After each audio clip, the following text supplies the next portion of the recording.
اپنے بچوں کو بٹھا کر کبھی میرے سمے کبھی ہم نے اصحاب رسول کا کوئی ایک قصہ اپنے بچوں کو سنایا ہے؟ کوئی ایک قصہ؟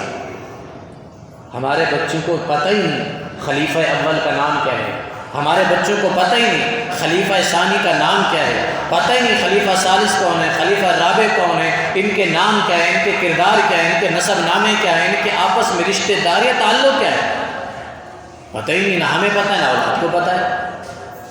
باقی دنیاوی معاملات میں جتنا آپ بچوں سے پوچھ لیں آپ بتلاتے جائیں گے۔ اب آخری بات جس سے ہمارے بچوں کی تربیت اچھی بھی ہو سکتی ہے اور ہمارے بچے نافرمان بھی ہو سکتے ہیں اگر ہم غلط طریقہ اختیار کریں، وہ کیا ہے؟ بچوں کو بگاڑنے میں سب سے بڑا سبب جو ہمارا ہے وہ یہ ہے پیار، لاڈ پیار۔ یہ کس طریقے کا ہونا چاہیے، اس کے اوپر 2-4 منٹ میں آپ کو گفتگو کر کے انشاءاللہ اختصار کی طرف چلتے ہیں کہ بچوں کے ساتھ لاڈ پیار کس حد تک ہونا چاہیے اور کس طریقے تک ہونا چاہیے۔ جسے ہم لاڈ پیار کو اگر دیکھیں تو انگلش میں پیپرنگ کہتے ہیں۔ لاڈ پیار بچے کے ساتھ کیسا ہونا چاہیے؟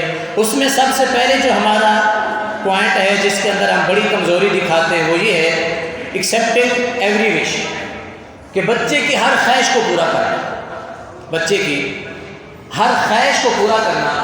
اس میں ہوتا کیا ہے؟ اگر والد کہہ دے کہ بیٹے یہ چیز نہیں لا کے دینی تو والدہ کہے گی لا دو، کون سی ہر جوڑی، 200 کی تو ساری ہے، کون سی ہر جوڑی ہاتھ جوڑی مانگ رہے، 200 کی چیز ہے، بچہ ہے مانگ رہے لا دو۔ اگر والدہ ضد کر جائے نہیں لا کے دو، بچہ ہے بگڑ جائے گا تو باپ کہتا ہے کما کس لیے رہے۔ یعنی میں نے تو سوچے کہ کس طرف ہم جا رہے ہیں، یعنی ایک ہی ذہن بن گیا کہ بچوں کے لیے ہی کما رہے ہیں، یہ خیال نہیں کہ ان پیسوں سے صدقہ جاریہ بھی کرنا ہے، کیونکہ مرنے کے بعد اولاد دعا کرے نہ کرے میں اپنے لیے تو کچھ کر جاؤں نا صدقہ جاریہ، کوئی مسجد بنا جاؤں، کوئی مسجد میں حصہ ڈال جاؤں، کوئی مدرسے میں حصہ ڈال جاؤں، کوئی کنواں کھدوا کے ڈال جاؤں، کوئی درخت لگا کے چلا جاؤں، کوئی ایسا کام کر جاؤں جو مرنے کے بعد میرے کام آئے۔ بس ایک ہی مائنڈ بن گئے تھے، کس کے لیے کما رہے ہیں؟ بچوں کے لیے تو کما رہے ہیں۔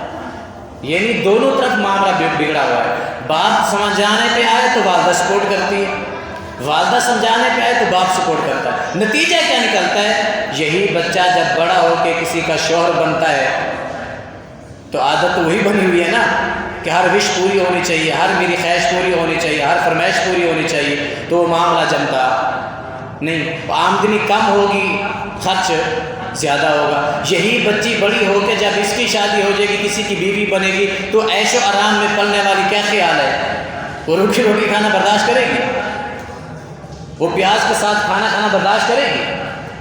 تو ان کو ایک ڈسپلن میں لے کے چلیں، ایک رولز میں لے کے چلیں، ان کے رولز بنائیں کہ یہ چیزیں جو ان کے لیے جائز ہیں وہ ان کے سامنے رکھیں، موسٹ ویلکم۔ نمبر 2 جو ہمارے اندر کمزوری ہوتی ہے اسی وشز کو پورا کرنے کے لیے بچوں کی، وہ ہوتی ہے کہ میں افورڈ کر سکتا ہوں تو پھر کیا ٹینشن ہے، جب میرے پاس ہے تو مجھے خرچ کرنا چاہیے، میں افورڈ کر سکتا ہوں نا۔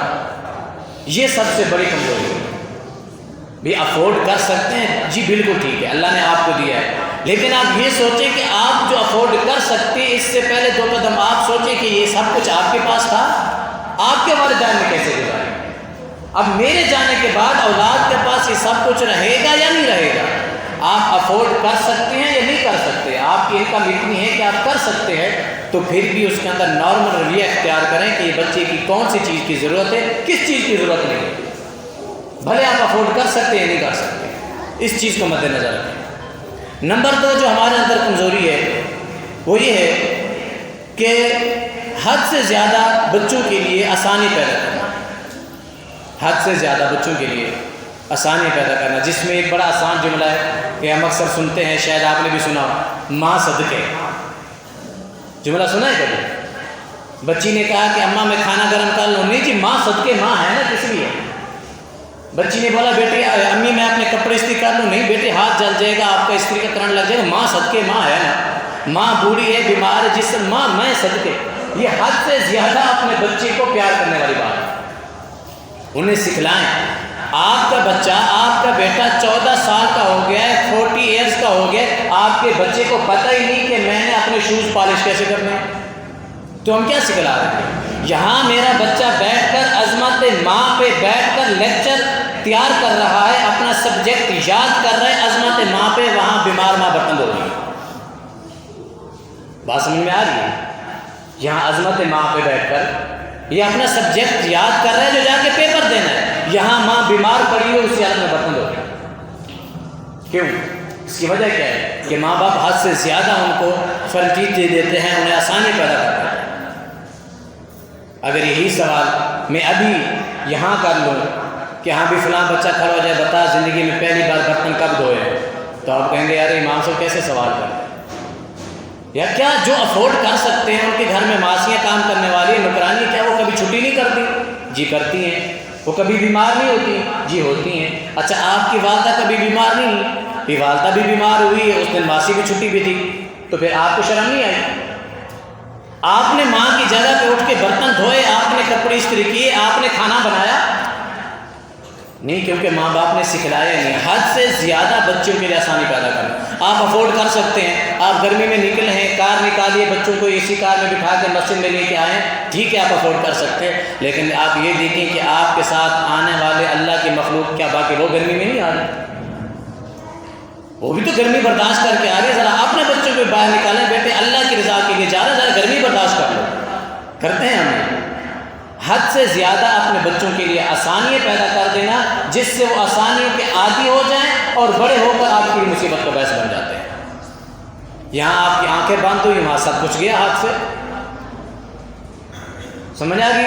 تو لاڈ پیار کے لحاظ سے سب سے پہلی چیز کیا ہے کہ ان کی ہر وشز کو پورا کرنا، اس چیز کا خیال رکھیں۔ لازمی نہیں کہ ہر بات اس کی پوری کی جائے، جو ضرورت کی ہے وہ پوری کریں، جو نہیں ہے اس کا خیال رکھیں، تاکہ آپ کے آنے والے بچوں کے لیے، آپ کے بچوں کے آنے والے وقت میں آسانی رہے۔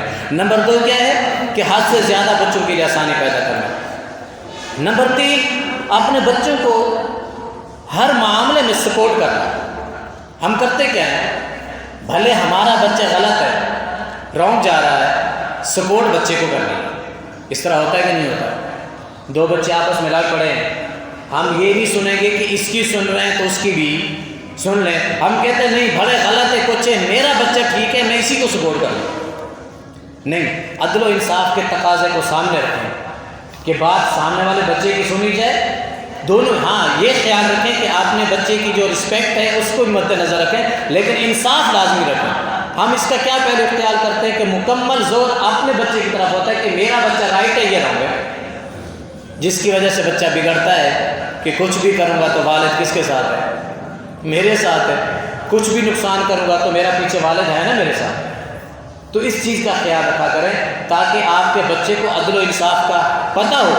نبی کریم صلی اللہ علیہ وسلم کے سامنے کتنے اس طرح کے واقعات آئے کہ آپ صلی اللہ علیہ وسلم نے اس طریقے سے انصاف کیا جہاں انصاف نظر آ رہا ہے۔ تو ہم کیا کرتے ہیں؟ جو ہماری یہ کمزوریاں ہیں، اللہ تبارک و تعالیٰ ہمیں ان کمزوریوں کو دور کرنے کی توفیق عطا فرمائے۔ جس کے اندر میں نے اسلام کے پوائنٹ آف ویو سے سب سے پہلی بات ہے سمجھے اپنے بچوں کو دین کی تعلیم دیں، دنیاوی تعلیم کے ساتھ ساتھ، دنیاوی تعلیم تو ضرورت ہے آج کی معاش کے لحاظ سے، لیکن جتنی آپ ان کو دینی تعلیم دیں گے آپ کا بچہ اتنا دینی تعلیم کے اندر آپ کے ساتھ چلے گا۔ ہمارے کتنی جوان بچے ہیں جن کو ہمارے فوت ہونے پہ ہمارے غسل کا پتہ نہیں کہ میں اپنے اولاد کو، اپنے والد کو، سگے والد کو غسل دے سکوں، ہمیں طریقہ نہیں آتا۔ میں اپنے والد کے جنازے پہ کھڑا ہو کر رو کر اپنے والد کے لیے وہ دعائیں مانگ سکوں، اللہم اغفر لہ وارحمہ وعافہ واعف عنہ واکرم نزلہ ووسع مدخلہ واغسلہ بالماء والثلج والبرد۔ یہ دعائیں یاد ہی نہیں ہمارے بچوں کو، ہمارا بچہ کیا مانگے؟